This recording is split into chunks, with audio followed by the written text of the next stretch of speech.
Eu saúdo os irmãos com a paz do Senhor.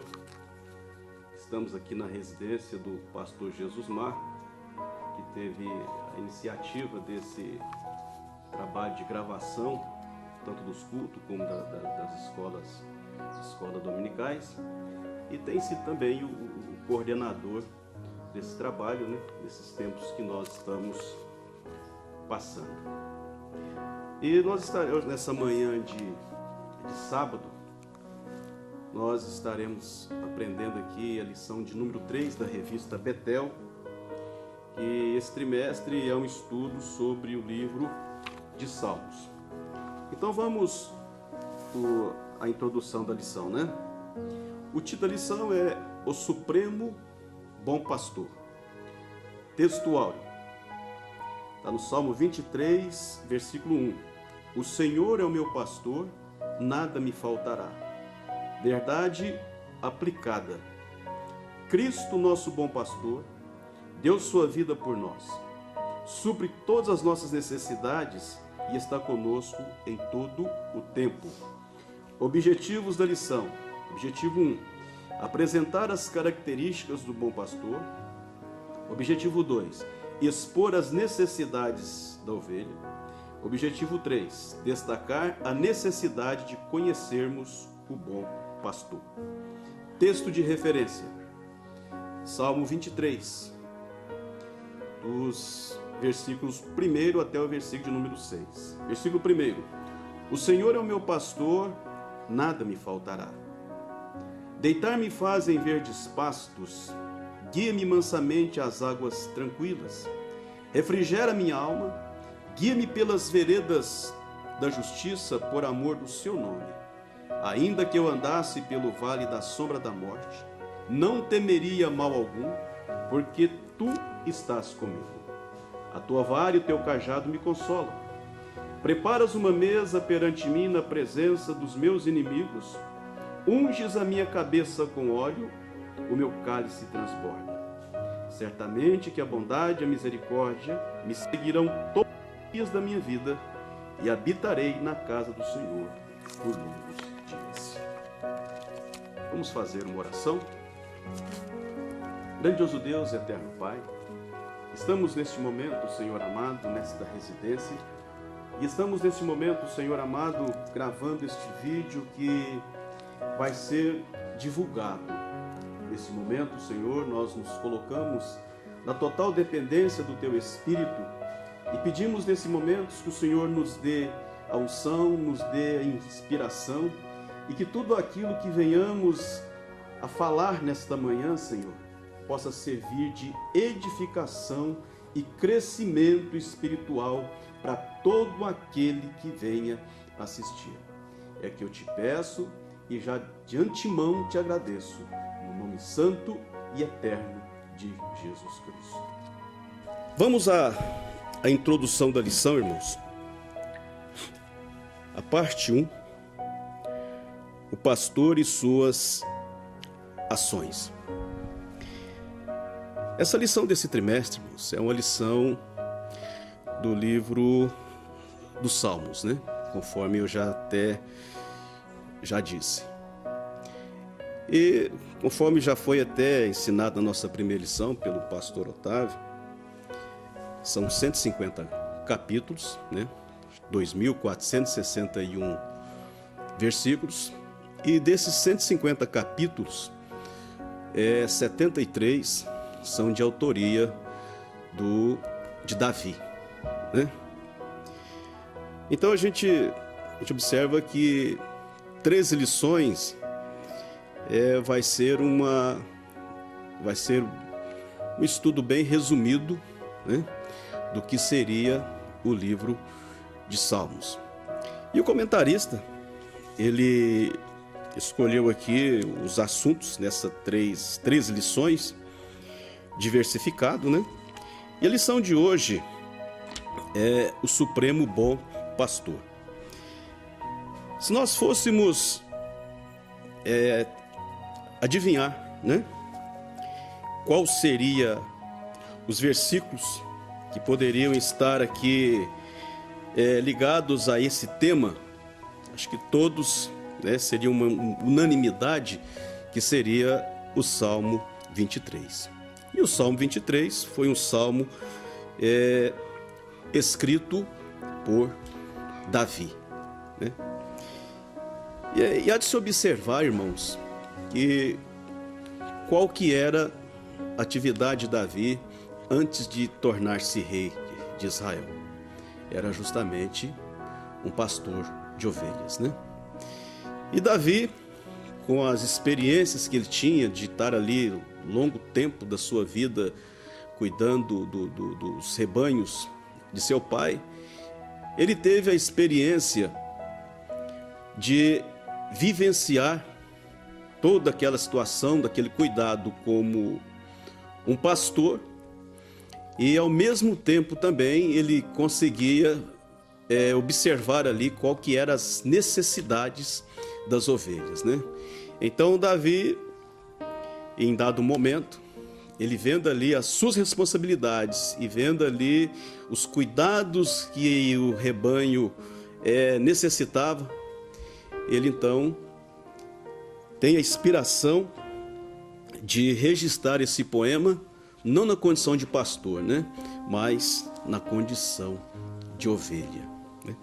Então nós vamos aprender hoje o Salmo 23, e é bem verdade que talvez, né, muitas coisas que nós venhamos a falar nesta manhã já sejam do conhecimento de uma grande maioria, porque esse salmo, ele é um salmo conhecidíssimo, né?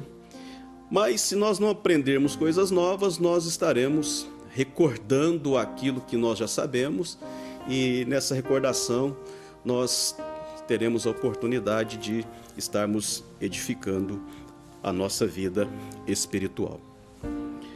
A primeira parte, né, tem como subtítulo, né, tem como título, o pastor e suas ações, né?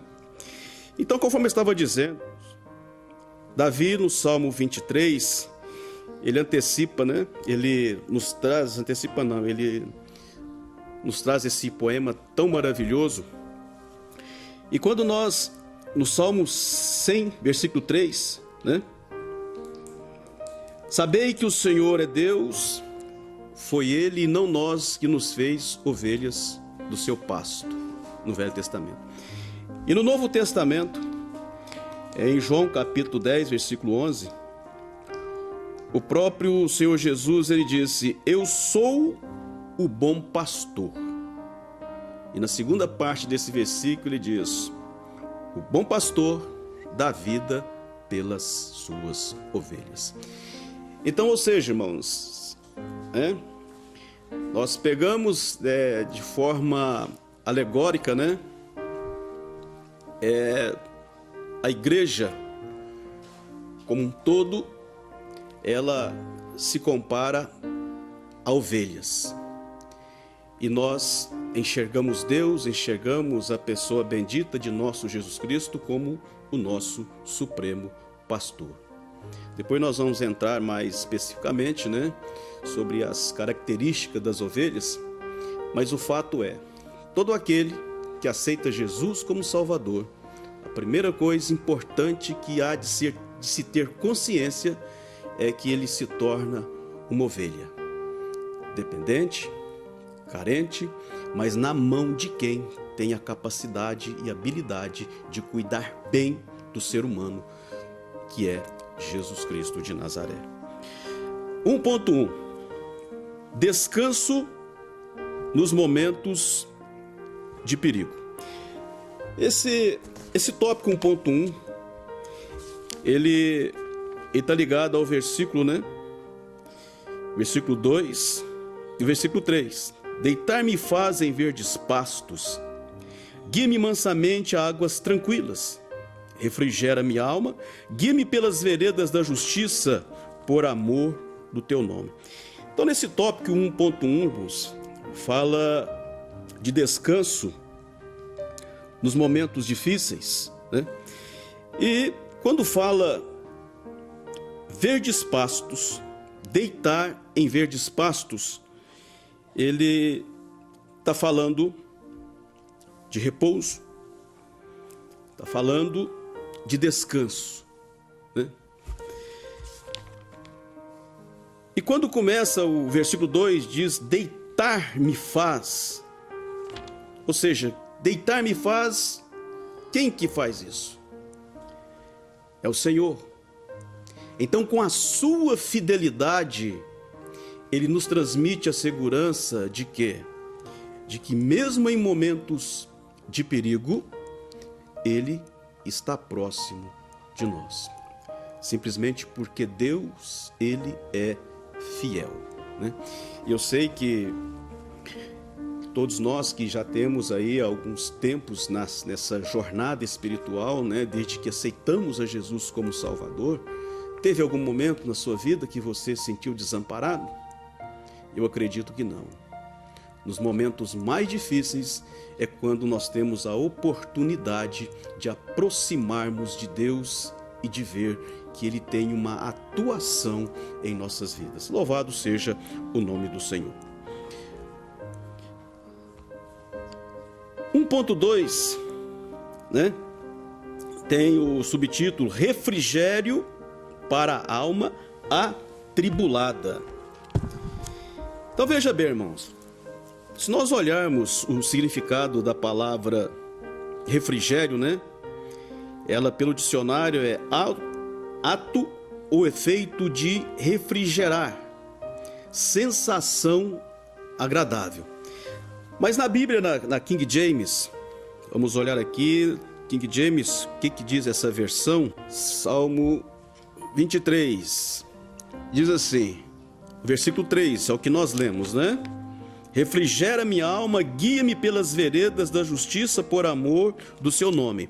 Na Bíblia King James diz assim: restaura-me o vigor e conduz-me nos caminhos da justiça por amor do seu nome.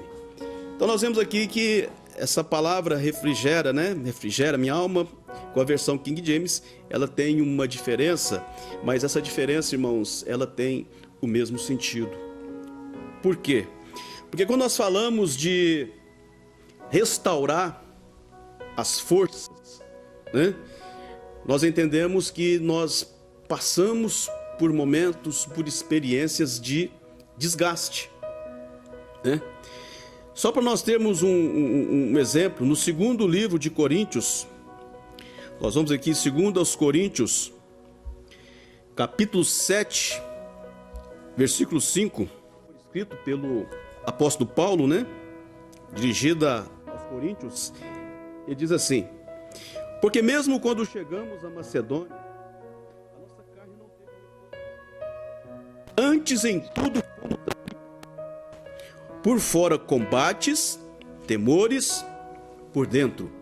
Então o que Paulo está dizendo aqui, irmãos? Que ele viveu uma experiência de viver duas lutas. Ele vivia uma luta externa e ao mesmo tempo também ele estava vivendo uma luta interna.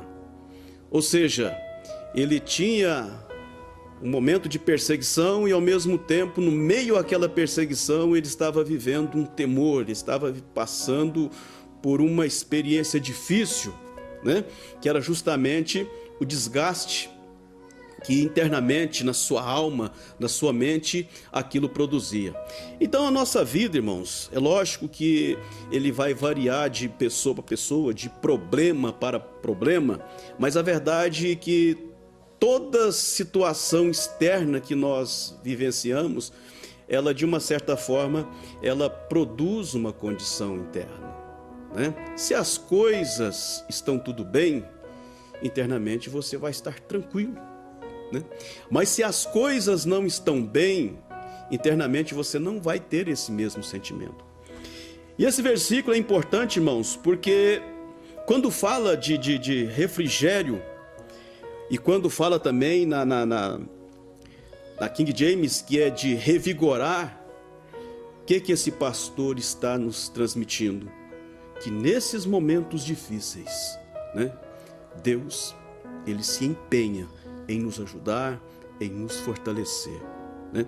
E quando diz o versículo, né, conduz as águas Guie-me mansamente às águas tranquilas. E tem um comentário aqui do comentarista, né, que diz assim: que bem haveria em ter águas tranquilas e espírito turbulento? Ele refrigera, restaurando a vida que crescia e estava até certo ponto quase morta. Ou seja, ele sacia sua sede, né? E sacia essa sede da sua alma em te dar paz, em te dar tranquilidade. Até que viver a memória aqui, irmãos, que Jesus Cristo diz assim, que nós não devemos estar ansiosos e nem preocupados, porque basta cada dia o seu mal. Aí nós entendemos o seguinte, irmãos, que todos os dias o mal vai estar presente, mas a presença de Deus, que está acima do mal, também estará conosco, nos ajudando a superar esses momentos difíceis, em nome de Jesus, né? Muito bem, a parte 1.3, ela fala de presença nas horas difíceis. Se nós fôssemos enumerar os momentos que o próprio escritor salmista, o salmista Davi, quantos momentos difíceis Davi passou, irmãos? Foram muitos, né? Se nós fôssemos aqui até enumerar alguns momentos difíceis, né? Quando Davi ele foi ter ali uma audiência ali com o rei Saul para enfrentar aquele gigante, ele diz que ele lutou com o urso, diz que ele lutou com o leão, né? Será que lutar com o urso, lutar com o leão, quando ele está dizendo aqui, irmãos, não é maneira figurada não, ele enfrentou um leão de fato, ele enfrentou um urso de fato. Será que esses momentos não foram momentos difíceis para Davi? Será que ele pensou que ele poderia perder a vida? Mas nesses momentos difíceis, Deus deu coragem para Davi superá-los, né? E outro momento difícil também que Davi passou foi o próprio gigante Golias, né? Mas a confiança, a fé de Davi era tão grande que ele viu em Golias uma oportunidade de mostrar para a nação de Israel e para todos nós o que Deus pode fazer através de um homem nos momentos difíceis, né? Então, quantos momentos difíceis, né, que você já passou na sua vida, talvez momentos de quase morte, mas nesses momentos difíceis, quando você clamou a Deus, quando você buscou a direção de Deus, Deus estava presente, está presente e estará presente na sua vida. Amém? A parte 2, irmãos, as necessidades da ovelha. Irmãos, eu tive entendendo melhor um pouquinho esse pequeno animal chamado ovelha, né? As ovelhas, irmãos, ela tem, de acordo com o Google, né, ela tem mais ou menos aí 1.400 espécies diferentes de acordo com a região, né, de acordo com o local. Uma ovelha, ela vive aí entre 10 e 12 anos, né? É o tempo de vida dela. Acho que a gestação dela, né, é coisa de 5 meses. A ovelha, irmãos, ela, quando nasce lá o seu filhote novinho, ele tem o nome de cordeiro. Quando pega a fase adulta, a fêmea é a ovelha e o macho é o carneiro, né? E esse animal, o carneiro, ele usa a cabeça, né, para poder se defender. Mas usa a cabeça, mas isso também não é problema para o seu predador, não chega a ser uma ameaça para o predador, porque, né, não, de certo modo nós entendemos que não tem nem ali e não apresenta perigo para o seu predador. E a ovelha, ela nem isso ela faz uso, né? E o interessante é que eu tive até dando a curiosidade existem algumas defesas naturais, irmãos, que são as defesas de correr, né? Correr é uma defesa natural? Porque se você não consegue enfrentar seu inimigo, pelo menos você tem velocidade para se ver livre da situação. Eu estive olhando a velocidade dos animais, né? E pude ver que tanto o lobo, ele consegue chegar aí uma velocidade de 65 até 70 quilômetros por hora, né? A raposa também, ela é mais ou menos esse mesmo padrão. Interessante que a ovelha, ela nem cita velocidade, então nós entendemos que nem para correr ela tem condição de se livrar do seu predador. Então, a ovelha, conforme nós já falamos anteriormente, é um animal 100% dependente do pastor no sentido de proteção. Então, a necessidade de proteção. Então, Davi, ele tinha plenos conhecimentos, né, de todas as necessidades dessas ovelhas, né, na sua função pastoral, né? A ovelha, conforme nós dizemos, não tinha condição de lutar, e ela poderia ser então facilmente dominada pelo seu predador. E nós imaginamos, mas aonde estava então a defesa da ovelha? Estávamos na proximidade com o seu pastor. Ou seja, a distância dela do pastor, ela deveria ser bem menor do que a distância entre o seu predador do seu inimigo. Então nós trazemos aqui, até, irmãos, um esclarecimento espiritual para nossas vidas. Como é que nós aproximamos de Jesus?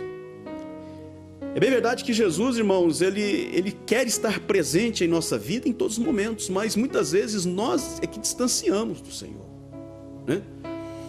Então, estar presente ao lado de Jesus é estar presente através da meditação constante das Escrituras, é através da oração, né? Então, são recursos que nós temos para nós estarmos cada vez mais próximos do Senhor. E tem uma coisa, irmãos, o predador, como ele sabe que o pastor é aquele que protege a ovelha, ele tem essa percepção. Ele só vai atacar a ovelha quando ele ver que ela está distante do pastor. Então, o cuidado de preservarmos a nossa vida espiritual é procurarmos estar sempre próximo do Senhor, né? Naquilo que eu já disse, que é oração, meditação na palavra, com a nossa mente, o nosso coração sempre voltado para o Senhor. O pastor, ele, quando eu digo pastor, é aquele pastor lá que pastoreava, ou que pastoreia a ovelha, que é o animal. Ele tem duas ferramentas, né? Então Davi diz assim: a tua vara e o teu cajado me consolam. O que significa esse consolar, irmãos? Ele significa que Davi está dizendo, ele tinha a vara e tinha o cajado. A vara era para bater nos inimigos, era para afugentar os predadores, era uma ferramenta para defender as ovelhas. E o cajado já é diferente, irmãos. O cajado já era um cajado para conduzir, para resgatar a ovelha, tanto é que cajado tem uma pequena curva na ponta, que justamente serve para resgate. Então, quando diz assim, a tua vara e o teu cajado me consolam, ou seja, o pastor, ele tem essas duas ferramentas para cuidar da ovelha e para afugentar os inimigos. E aqui o comentarista, ele faz uma observação interessante, irmãos, né? Na parte final aqui do tópico 2.1, ele diz assim: a atualidade tem demonstrado que muitas pessoas se sentem autossuficientes. As mensagens têm deixado de falar de Cristo, do pecado e da sujeira do coração humano. No entanto, não somos autossuficientes e necessitamos da proteção do Senhor. O que é essa autossuficiência? É quando eu me sinto numa condição de que aquilo que eu estou fazendo, aquilo que eu faço, eu já não preciso mais da dependência e da ajuda do Senhor. E o mesmo Jesus Cristo, ele foi muito claro quando ele disse: sem mim nada podeis fazer. Então a autossuficiência, ela acaba tornando-se um perigo.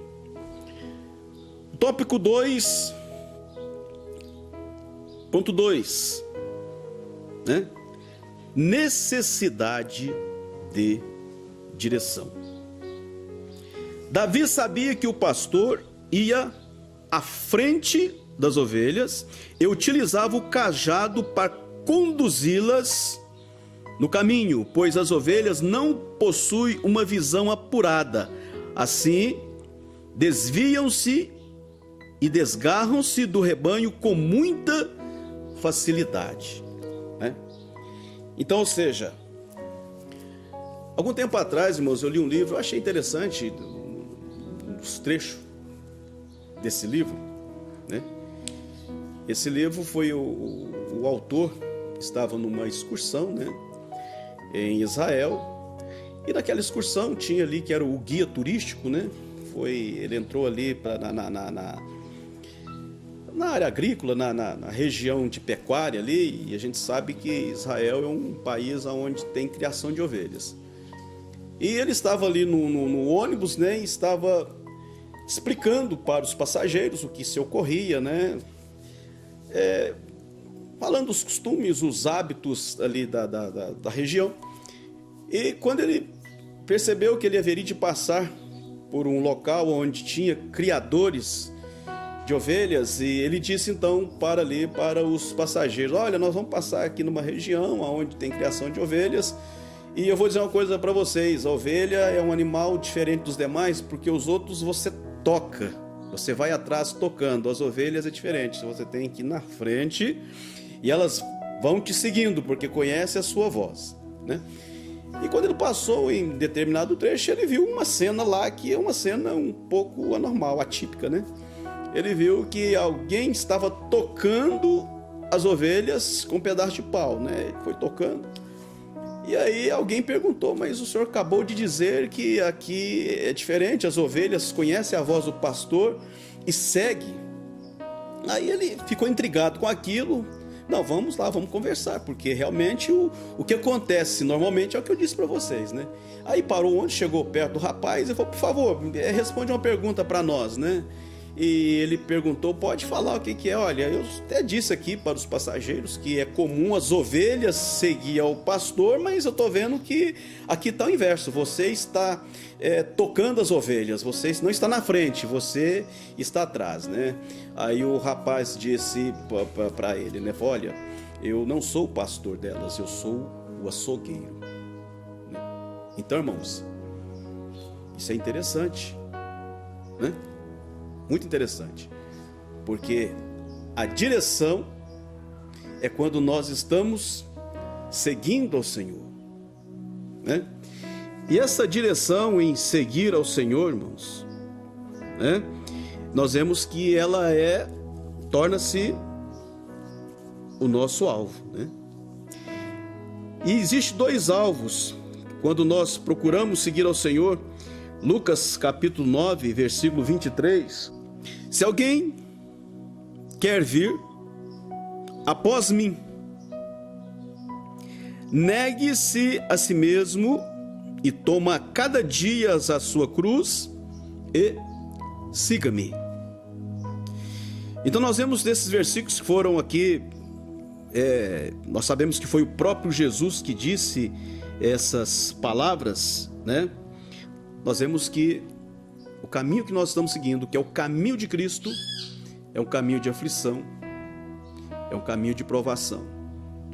Ele pegou a cruz para ir para onde? Para o Calvário, né?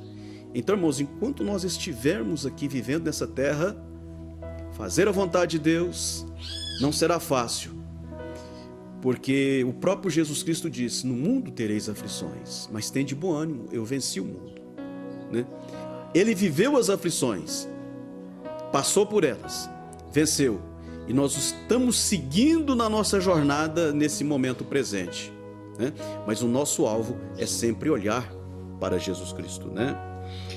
Mateus capítulo 16, versículo 25. Se alguém quiser vir após mim, renuncie-se a si mesmo, né? Então, ou seja, o caminho, o alvo que é Jesus Cristo, é um alvo, né, de provação, de aflição, mas também ele é um alvo de renúncia, aonde eu tenho que deixar muitas vezes aquilo que eu mais gosto, aquilo que me dá prazer, né, para seguir as orientações da palavra de Deus. Isto chama-se renunciar. 2.3 é a necessidade de provisão.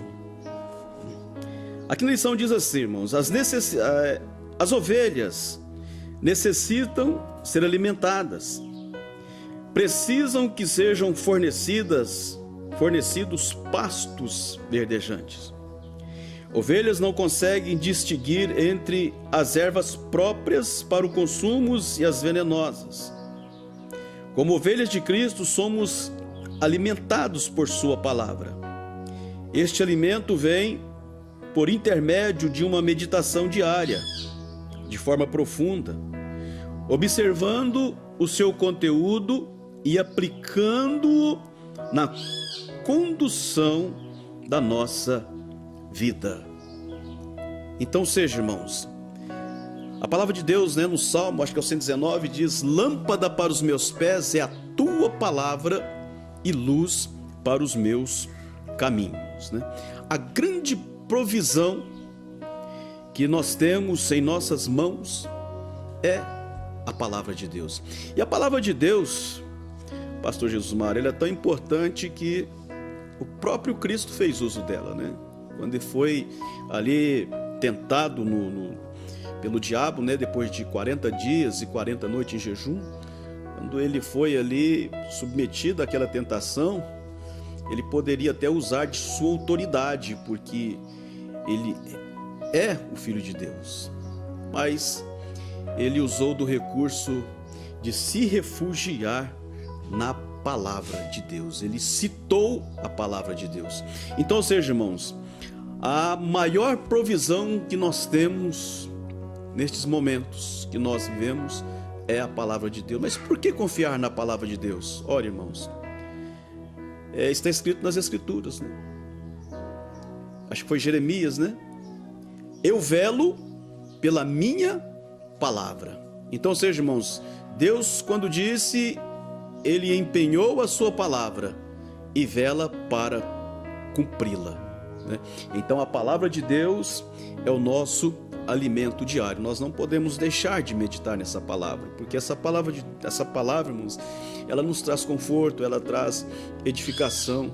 Quantos momentos de tristeza que nós estamos passando, você começa a ler as Escrituras, você tem ali a sua fé é revigorada. Então o comentarista, sabiamente, ele associa pastos verdejantes, né, como alimento para a ovelha, que era ali os pastos, era o capim propriamente dito. Ele está dizendo, olha, espiritualmente, os pastos verdejantes, a grande provisão já está nas nossas mãos, que é a palavra de Deus, né? Eu estou me lembrando aqui, irmãos, que o Martinho Lutero, né, o grande reformador Martinho Lutero, ele chegou a dizer que depois que ele teve o conhecimento, que ele meditou nessa palavra, né, 2 livros que serviram muito para Martinho Lutero, um deles foi justamente o livro de Romanos, o outro foi Gálatas, e ele diz assim que ele colocou a palavra de Deus num tão alto nível que disse, olha, pelaquilo que a palavra de Deus já nos proporciona, não necessita de algo sobrenatural, porque a palavra de Deus, ela já é um livro sobrenatural. A terceira parte, irmãos, é Cristo, o Supremo Bom Pastor. João capítulo 10, versículo 11, nós até já comentamos aqui nesta manhã, versículo conhecidíssimo, né? Eu sou o bom pastor. O bom pastor dá sua vida pelas suas ovelhas, né? Jesus, quando ele cita esse versículo, né? E Jesus, ele não só cita eu sou o bom pastor, né? Ele cita, são 7 autodesignações que ele faz, né? Eu sou o pão da vida, João 6,35.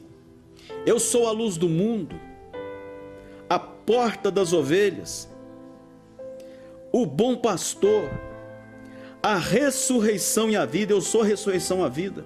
Eu sou o caminho, a verdade e a vida. Eu sou a videira verdadeira. Aleluia. Então nós vemos que Jesus, ele, nas coisas mais importantes para o homem, quando ele precisa de uma palavra que seja uma palavra de firmeza, irmãos, porque uma palavra de firmeza, ela traz segurança. Então Jesus, nessas 7 autodesignações, ele diz eu sou, né? Ele está afirmando que ele é, ou seja, em tudo isso, naquilo que eu estou dizendo que eu estou tomando a responsabilidade de fazer acontecer dentro destas condições, né? E nesse versículo, né, quando diz assim, eu sou o bom pastor, quando Jesus ele mencionou esses versículos, ele ainda estava em vida, né? E nós sabemos, pelo aquilo que nós conhecemos a palavra de Deus, algumas coisas que Jesus Cristo disse, né, com relação à crucificação, com relação ali o Getsemane. Os discípulos, eles não entendiam muito bem, porque quando eles viam Jesus com todo aquele poder, com aquela autoridade, com autoridade sobre as coisas da natureza, com autoridade sobre as enfermidades, né? Jamais, irmãos, passaria pelas suas mentes que aquele Jesus fosse ser crucificado. Ele seria entregue para os homens para ser morto daquela condição, né? Eles jamais imaginavam isso. Mas na verdade que Jesus, então, ele antecipa essa informação e diz, né, eu sou o bom pastor, e o bom pastor dá vida pelas suas ovelhas.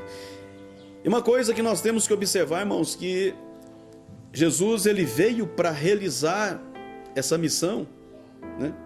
E mesmo ali no momento que ele nasce, ele já passa por um risco de vida, né? Na cidade de Belém, ali, Herodes, quando os magos chegam e dá informação que havia nascido o rei dos judeus, né? Herodes, mas peraí, o rei aqui sou eu, né? E ele, de uma forma maligna, ele já tenta tirar a vida de Jesus, né? E naquele momento, até nós já aprendemos na última lição que a gente, né, ministrou, que Deus, ele não intervém para tirar a vida de Herodes, mas Jesus, ele torna-se, tanto Jesus como Maria como José, eles acabam tornando-se um fugitivo por um período de tempo, até que Herodes viesse a morrer.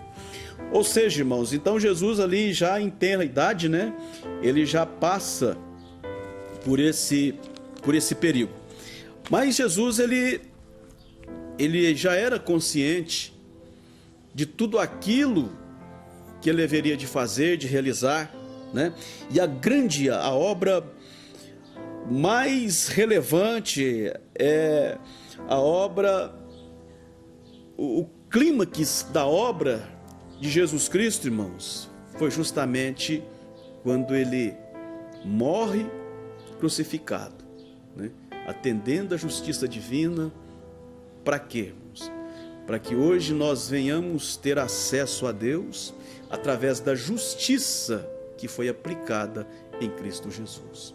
Ou seja, quando nós nos aproximamos de Deus, nós não nos aproximamos de Deus porque somos bons, nós não aproximamos de Deus porque somos perfeitos, e por mais que venhamos a tornarmos bons, nós não atenderíamos à justiça divina. Nós só conseguimos chegar diante de Deus é porque Ele vê o sangue de Jesus Cristo em nossa frente.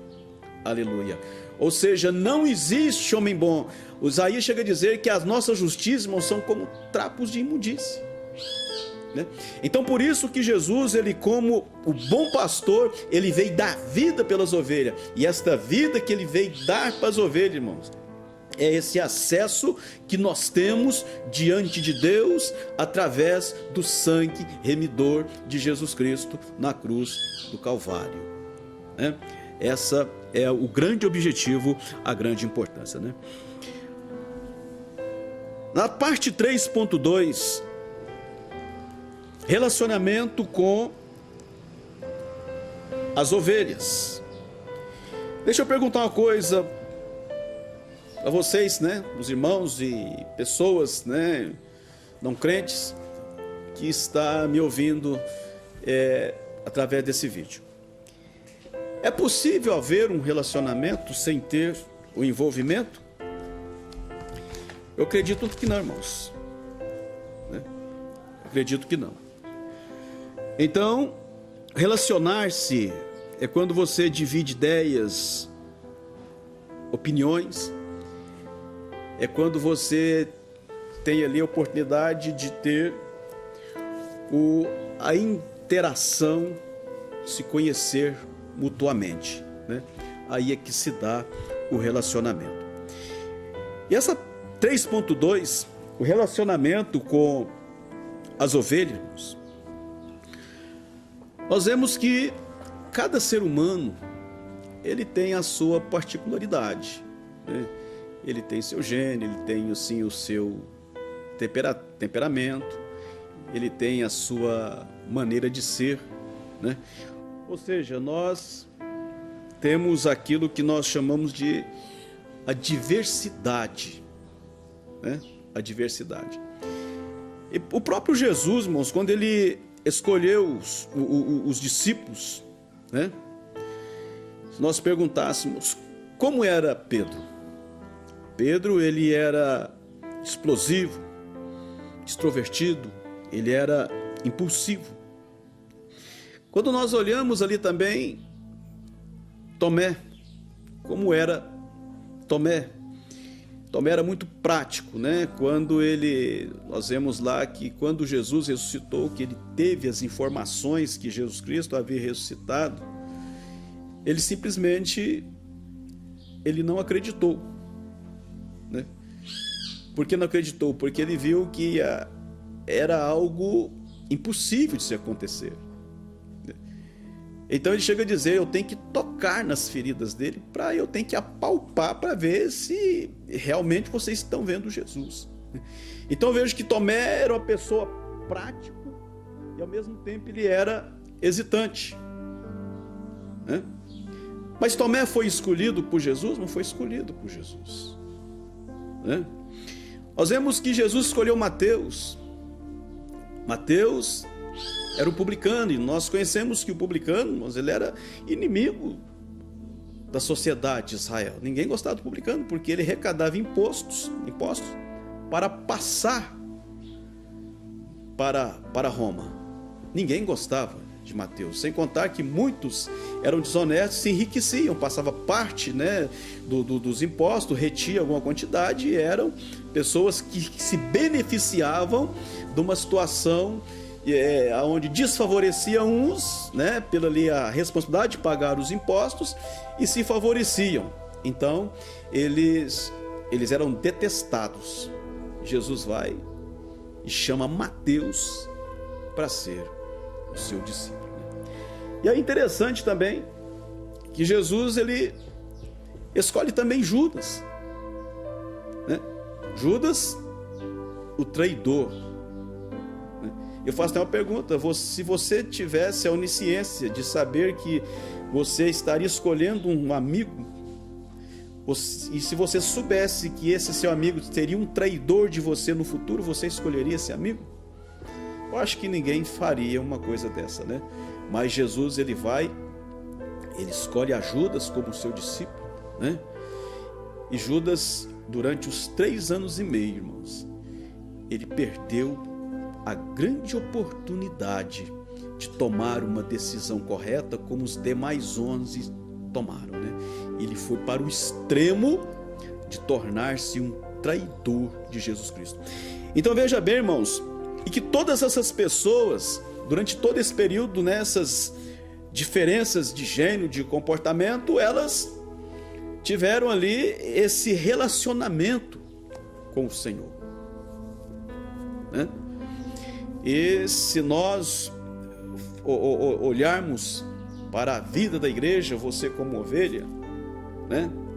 Jesus, ele conhece as suas particularidades, ele conhece as suas virtudes, ele conhece os seus defeitos, ele sabe até o momento no futuro que você vai errar, ele sabe o momento que você vai acertar, né? Até mesmo Davi é um exemplo disso, irmãos. Davi, ele foi chamado homem segundo o coração de Deus. Deus não sabia que Davi no futuro iria cometer um adultério, um homicídio, mas nem por isso Deus deixou de dizer que Davi era um homem segundo o coração de Deus. Entende? Então, o que nos faz iguais diante do Senhor é como discípulos, como dependente do Senhor. E se nós errarmos, nós temos um Deus que é misericordioso, um Deus que nos quer colocar de pé, né?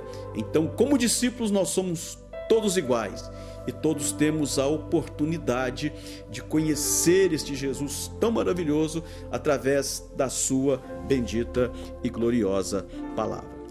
Muito bem, a terceira parte, né, é a 3.3, outras ovelhas para o aprisco. No início de seu ministério, Jesus enviou os discípulos às ovelhas perdidas da casa de Israel.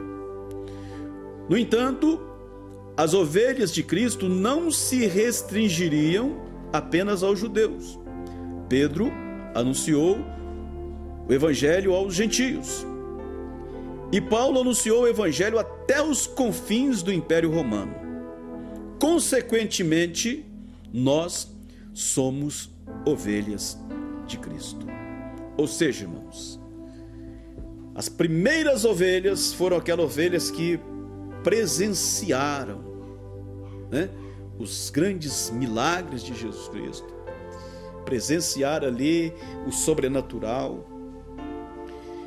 Quando o tempo foi passando, eles viam a necessidade de escrever os evangelhos, foram escritos os 4 evangelhos. Depois veio Atos dos Apóstolos, que foram a atividade da igreja ali nos primeiros dias que Jesus Cristo havia ressuscitado. E depois nós vemos ali as cartas, Romanos, Coríntios, foi justamente ali a igreja ela se fortalecendo, né? E esse fortalecimento da igreja, esse crescimento da igreja, ele foi atravessando os séculos e chegou até eu e você, né? Então, Jesus, como uma oferta do bom pastor, que dá a vida pelas suas ovelhas, nós alcançamos essa dádiva, nos tornamos ovelha de Cristo porque o aceitamos como Salvador, né? Então essa proposta é a proposta que está estendida a todo o ser humano. Amém? Vamos ler aqui a conclusão do comentarista, que diz assim: que o Espírito Santo nos ajude para que não apenas conheçamos o Salmo 23 como o Salmo do pastor, mas que mantenhamos um contínuo relacionamento com Jesus Cristo como ovelhas de seu rebanho, sendo submissos ao seu cuidado e direção. Vamos fazer uma oração, né? Vamos nos colocar de pé, vamos fazer uma oração e que Deus possa te abençoar, nos abençoar, né? Que essa palavra ela seja uma palavra que venha a nos edificar, a nos aproximarmos desse Jesus como o bom pastor. Grandioso Deus, eterno Pai, te agradeço por estes momentos, te agradeço por esta palavra, te agradeço por tudo aquilo que o Senhor colocou em nosso coração para que nós disséssemos nesta manhã. E te peço, meu Deus, que o Senhor possa abençoar todo aquele que vem ouvir essa palavra aquele que não aceitou a Ti como um bom pastor, meu Deus, que ele possa reconhecê-lo e possa, através da fé, Senhor, aceitar, tomar uma decisão espiritual, Senhor amado, em Te aceitar como aquele que vai dirigir a sua vida, aceitar a sua obra na cruz do Calvário. Meu Deus, eu te peço, Senhor, que possa abençoar o Teu povo, abençoar a Tua igreja, que venhamos a cada dia, Senhor, nos aproximarmos de Ti, através da meditação, através da oração, meu Deus, e que venhamos a senti-lo, Senhor, em nosso coração a cada dia. É que eu te peço e te agradeço, Senhor, no nome santo e eterno de Jesus Cristo. Amém.